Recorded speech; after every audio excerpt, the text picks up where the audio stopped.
We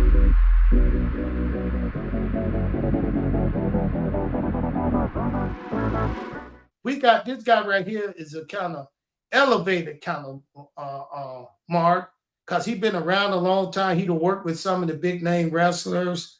Um, he promoted. He's very smart. He run his own podcast. But I don't give. Who are some of the people he's worked with, Ernest? Don't worry about it. He'll tell you. Oh, he'll This tell guy- us. I thought yeah, you were he's going to tell us. coming. No, he's coming on now. His name is Dave, and he's a Mark. But he gonna come on and try to out talk us because he's a smart Mark and he think he know everything. Cody, get his ass in here right now. Get Dave in here. What's up, The Dave? business bully. What up? What up, fellas? What's going What's on, happening? dude? Everything is beautiful, Cat. How are you? Man, listen, I'm good, man. And you know my co-host Ray. Hey, Ray, how are you, brother? Doing well. So what we doing now, Dave, is we still got the Cat's Corner where we interview the wrestlers, but now we came up with something where we want to interview the Marks. I want to hear some of the fans, man. I want to hear some of these people that don't have never been in the ring, never been in the ring, never called a match, but they think they know everything.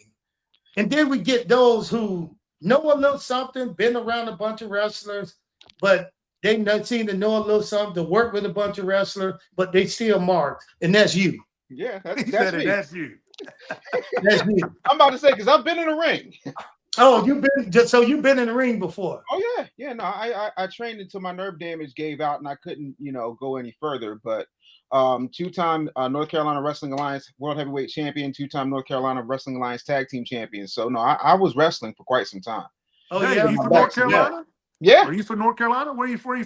I'm from Philly, but I was wrestling in Eastern North Carolina. Johnny Lightning trained me. So Well, Okay. well, let's get to you then. Let's get to you. Since you seem to know a little bit, to me, you're still a Mark. yes, But sir. you know a little bit about it, and you do work. That's good. You've been in the ring. Yeah. But when we talk about Marks, it's not putting anybody down. No. It's just people that haven't worked with me or worked above me. I don't give a damn who you are. If you spend 2 days in the ring, if you ain't spend up something above me, it's something going on. Now, this is what I want to talk to you about. I want to hear your say so right now. Mhm. Why do fans think they have they entitled to things? They entitled to having this best seat. They're entitled to watching this guy lose. I need to be heard. So tell me, what do you think about that?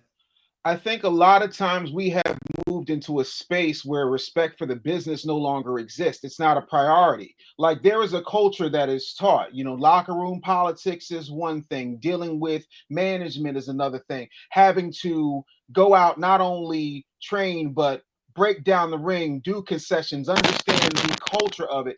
Fans don't understand that, and no one has given them the opportunity to experience that. If somebody would jump over the barricade and jump in the ring, you give them that business. You know what I'm saying? Because that's like entering your house. Now there's nobody there.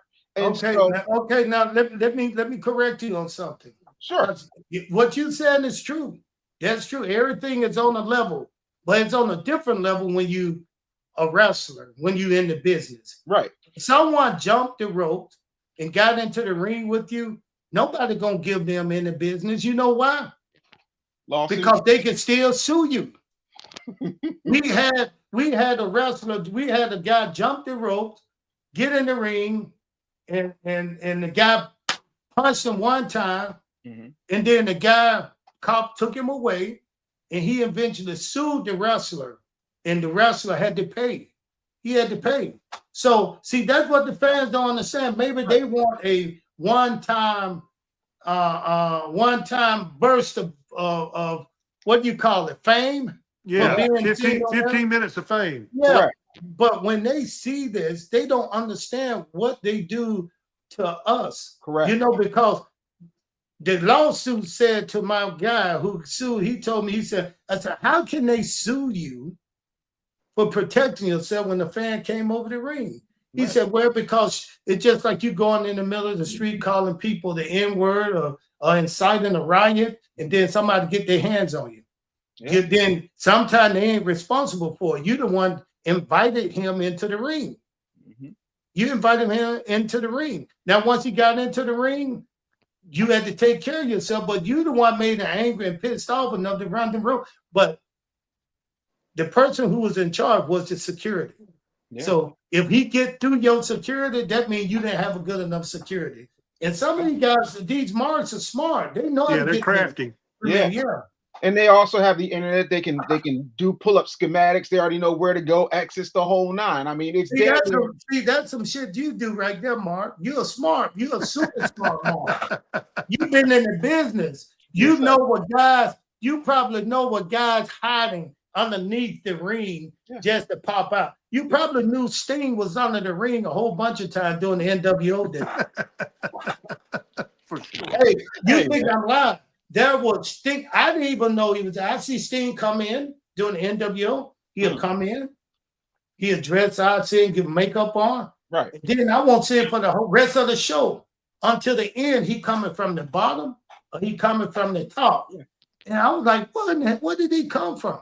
We didn't know. So Mark told me one time, hey, Sting gonna be under the ring or up in the top. I said, what are you talking about? He said, that's what they do. So they taught me a little something. Right. But yeah, I just don't think the respect is there because nobody's teaching them to respect the art and respect the artist. And that's just why they feel so entitled. And think about it. Like if you ever got like, I met Ted DiBiase for the first time when I was like 12 years old. And like, I was freaked out. You know what I mean? And now all you got to do is have the money. You know, you work a couple of extra shifts, you get a fan experience that my 12-year-old self would have killed 3 people for. So is there because of the access. It's more than a few dollars. We did something on the Cat's Corner talking about WrestleMania compared to Super Bowl. Ray, how much was a ticket? Oh my God! Are you talking about $10,000 for a seat at the Super Bowl versus $1,100 at WrestleMania? So there's really no comparison. Ray is a mark, but he's a rich mark. Okay, even $1,000. Listen, $1,000 to sit down and watch 2 guys play in their underwear. Yeah, that's kind of crazy. Around, that's a lot of money. And some of the people, some of the fans that come to these things, I mean, I don't prejudge people, people at all. Yeah, but a lot of those people look like they need to be saving that money to get the teeth for the dentist. Yeah.